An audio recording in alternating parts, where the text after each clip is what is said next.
বসন্তই প্ৰকৃতিক নৰূপেৰে সজোৱাৰ লগে লগে অসমীয়াৰ পদূলিত ভুমুকি মাৰিলেহি বাপতি সাহোন বহাগ বিহু আৰু বাপতি সাহোন বিহুটিলৈ মাজত মাত্ৰ কেইটামান দিন থকা অৱস্থাত এতিয়া অসমীয়াৰ পদূলি উখল মাখল হৈ পৰিছে বিহুটিক আদৰিবলৈ।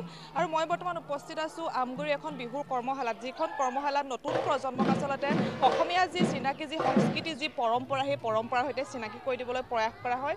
এই মুহূৰ্তত মই দেখুৱাইছোঁ সামগ্ৰিক পৰিৱেশ। এইসকল যিসকল কণ কণ নতুন প্ৰজন্মৰ প্ৰতিনিধি, তেওঁলোকক ইয়াতে বিহু সংস্কৃতিৰ লগত চিনাকি কৰি দিয়া উদ্দেশ্যে যি কৰ্মশালা, সেই কৰ্মশালা ইয়াতে অনুষ্ঠিত কৰা হৈছে। 10 দিনীয়াকৈ যিহেতু কৰ্মশালা অনুষ্ঠিত কৰা হৈছে, ৰুচেংৰি যি সাংস্কৃতিক গোষ্ঠী, সেই সাংস্কৃতিক গোষ্ঠীৰ উদ্যোগত প্ৰতি বছৰে তেওঁলোকে নতুন প্ৰজন্মৰ কণমানিসকলক এইদৰে বিহু শিকায়। আৰু ইয়াতে আপোনালোকে দেখিছে বেছি সংখ্যকে কণমানি, আৰু এই কণমানিসকলক তেওঁলোকে আচলতে বিহু সংস্কৃতিৰ যিসমূহ পৰম্পৰা, সেই পৰম্পৰাসমূহৰ সৈতে চিনাকি কৰাই দিব উদ্দেশ্যে এইদৰে 10 দিনীয়াকৈ তেওঁলোকে কৰ্মশালা কৰে ইয়াতে। আৰু এই মুহূৰ্তত মই দেখুৱাইছোঁ সামগ্ৰিক পৰিৱেশ। আচলতে প্ৰকৃতিৰ এই মন চঞ্চল হোৱাৰ সময়বোৰতে অসমীয়াৰ মন প্ৰাণ ভৰি উঠে এই ধুনীয়া সময়বোৰ। এই ধুনীয়া সময়বোৰতে তেওঁলোকে যিহেতু নতুন আচলতে বছৰটোক আদৰিবলৈ প্ৰস্তুতি চলোৱাৰ সমান্তৰালভাৱে তেওঁলোকে বহাগক আদৰিবলৈ প্ৰস্তুতি চলায়। আমাৰ সৈতে আমগুৰি এজন জ্যেষ্ঠ ঢুলীয়া আছে। তেওঁ প্ৰজন্মৰ পাছত আচলতে প্ৰজন্মক যি বিহু সংস্কৃতি, সেই বিহু সংস্কৃতিৰ সৈতে চিনাকি কৰি দিবলৈ আমগুৰিৰ যিসকল নতুন প্ৰজন্ম, তেওঁলোকক বিহু সংস্কৃতিৰ সৈতে চিনাকি কৰাই দিবলৈ সক্ষম হৈছে। আপোনাৰ ওচৰলৈ আহিছোঁ যিহেতু আপুনি আমগুৰিৰ নতুন প্ৰজন্মক আজি বছৰ ধৰি বিহুৰ সৈতে যি চিনাকি কৰাই দিয়াৰ যি কাম, সেই কাম আপুনি কৰি আহিছে। গতিকে এইবাৰ আপোনাক কেনেদৰে আয়োজন কৰিছে? নমস্কাৰ, মই প্ৰথমতে আপোনালোকক ধন্যবাদ জ্ঞাপন কৰিছোঁ।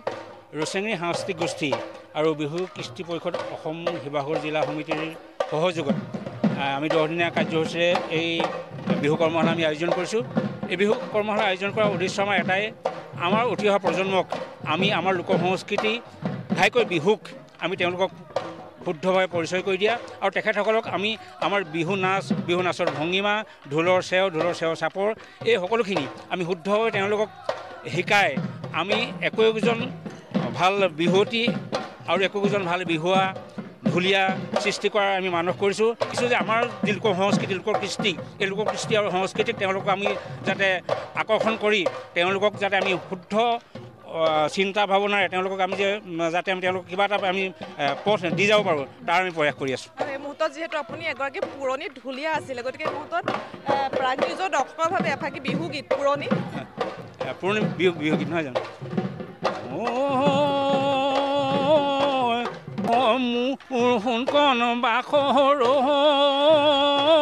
চহতাই পোহৰে বহতে, মোৰ সোণকণ বাখৰ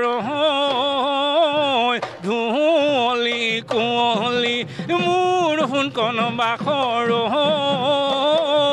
কোনে ভাতে ৰান্ধি খায়। ধন্যবাদ জনাইছোঁ। এই মুহূৰ্তত দেখিছে আপোনালোকে যি সামগ্ৰিক পৰিৱেশ, এইদৰে আচলতে অসমীয়াৰ মন প্ৰাণ উখল মাখল হোৱাৰ যি পৰিৱেশ এই মুহূৰ্তত দেখা পোৱা গৈছে। আমগুৰিৰ ৰুচেংৰি সাংস্কৃতিক গোষ্ঠীৰ তেওঁলোকৰ প্ৰয়াস, নতুন প্ৰজন্মক বিহু সংস্কৃতিৰ সৈতে, বিহুৰ পৰম্পৰাৰ সৈতে, বিহুৰ প্ৰকৃত ভংগীমাৰ সৈতে চিনাকি কৰাই দিয়াৰ যি প্ৰয়াস এই মুহূৰ্তত মই দেখুৱাইছোঁ। আৰু ইয়াতে যিসকলে শিকাইছে তেওঁলোকো স্থানীয়, তেওঁলোকে কোনো বাহিৰৰ লোকক অনা নাই। আৰু মই ইয়াতে যিহেতু শিকাই থকা যিগৰাকী নাচনী আছে, মই তেওঁলোকৰ ওচৰলৈ আহিছোঁ। বাইদেউ, আপোনাৰ ওচৰলৈ আহিছোঁ। কি ক'ব, আপোনাৰ ইয়াতে ছোৱালী আছে নেকি নাচিছে? মোৰ ছোৱালী নাচিছে বাৰু। আপুনি শিকাইছে? আৰু কি ক'ব, যিহেতু নতুন প্ৰজন্ম আজিকালি মোবাইলত ব্যস্ত থাকে, হয় নাই? তেনেকুৱা সময়ত বিহু শিকাটো এই মুহূৰ্তত বিহু সংস্কৃতিৰ সৈতে পৰিচয় কৰাই দিয়াটো যথেষ্ট গুৰুত্বপূৰ্ণ। কি ক'ব বিচাৰিব? বিহু সংস্কৃতি, বিহু আমাৰ প্ৰাণ। বিহু সংস্কৃতিৰ প্ৰতি আকৰ্ষিত হোৱাটো ল'ৰা ছোৱালীৰ খুবেই প্ৰয়োজন। যিহেতু আমাৰ বিহুটো বাপতি সাহোন হয়, আমি সকলোৱে বিহুটো জানিব লাগে। অসমীয়া হিচাপে আমাৰ দেহত আছে। গতিকে মই ভাবোঁ নতুন প্ৰজন্মই শিকাটো খুবেই প্ৰয়োজন।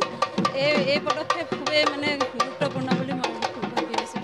হয়, নিশ্চয়কৈ এই মুহূৰ্তত দেখা পোৱা গৈছে এইটো ৰুচেংৰি যি সাংস্কৃতিক গোষ্ঠীয়ে তেওঁলোকে কণমানিসকলক, নতুন প্ৰজন্মৰ যিসকল কণমানি, তেওঁলোকক বিহু সংস্কৃতিৰ প্ৰকৃত আচলতে যিবোৰ ভংগীমা, বিহুৰ যিবোৰ প্ৰকৃত ভংগীমা, সেই ভংগীমাৰ সৈতে চিনাকি কৰাই দিয়াৰ লগতে বিহুৰ প্ৰকৃত পৰম্পৰাৰ সৈতে তেওঁলোকে চিনাকি কৰি দিয়াৰ এইদৰে প্ৰয়াস কৰা দেখা পোৱা গৈছে।